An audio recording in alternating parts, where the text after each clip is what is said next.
안녕하십니까. 오늘은 2차 PPP에 대해서 자세히 알아보도록 하겠습니다. 이번에 상하원을 모두 통과해서 곧 실행될 2차 PPP는 1차 PPP의 조건과 비슷하긴 하지만 중요한 몇 가지 차이가 있습니다. 참고로 미국 주류 언론에서는 PPP1 또는 PPP2라는 말을 사용합니다. 이것은 우리말로 1차 PPP 그리고 2차 PPP를 의미한다는 것을 참고로 이해하시면 뉴스를 이해하시는 데 도움이 될 것입니다. 그리고 오늘 제가 설명드리는 것은 미국 공인회계사협회에서 발간하는 Journal of Accountancy에서 발췌해서 정리해드리는 것입니다. 우선 자격 조건부터 알아보도록 하겠습니다.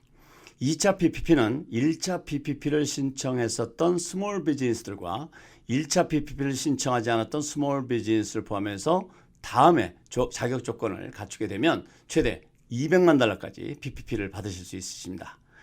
우선 종업원 수가 300명 이하의 스몰 비즈니스여야 합니다. 그리고 1차 PPP를 받았다면 받은 PPP 융자금을 모두 사용했어야 합니다.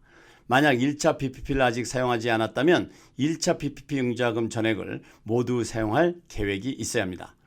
그리고 2020년 네 쿼터 중에 어느 한 쿼터이든 한 쿼터가 2019년 같은 분기보다 매상이 25% 이상 줄었어야 합니다.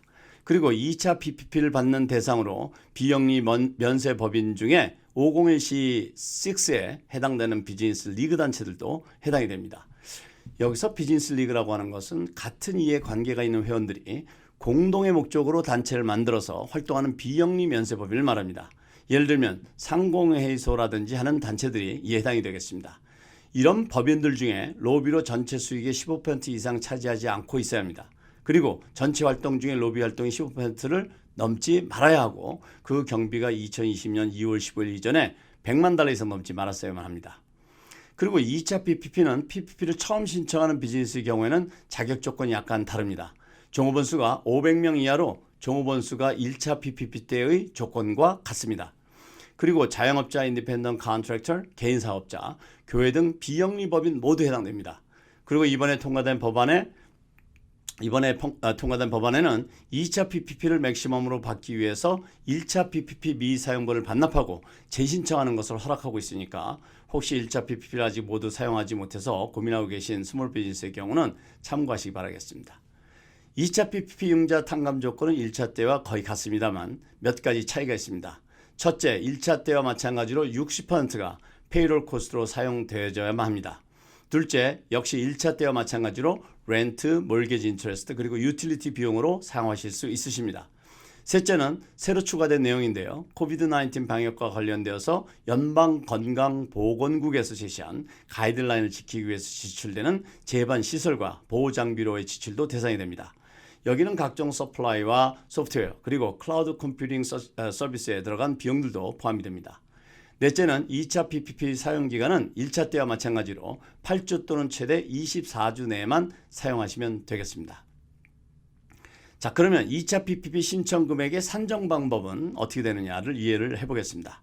2차 PPP는 1차 PPP 금액 산정했을 때 하셨던 방법과 똑같습니다.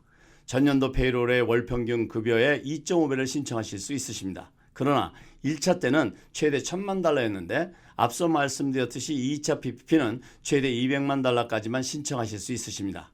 그렇지만 NAICS 그러니까 North American Industry Classification System이라고 해서 인더스트리마다 고유 번호가 할당되어 있습니다.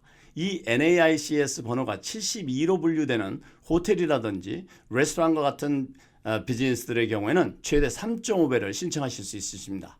물론 이 경우도 최대 200만 달러까지만 해당이 됩니다.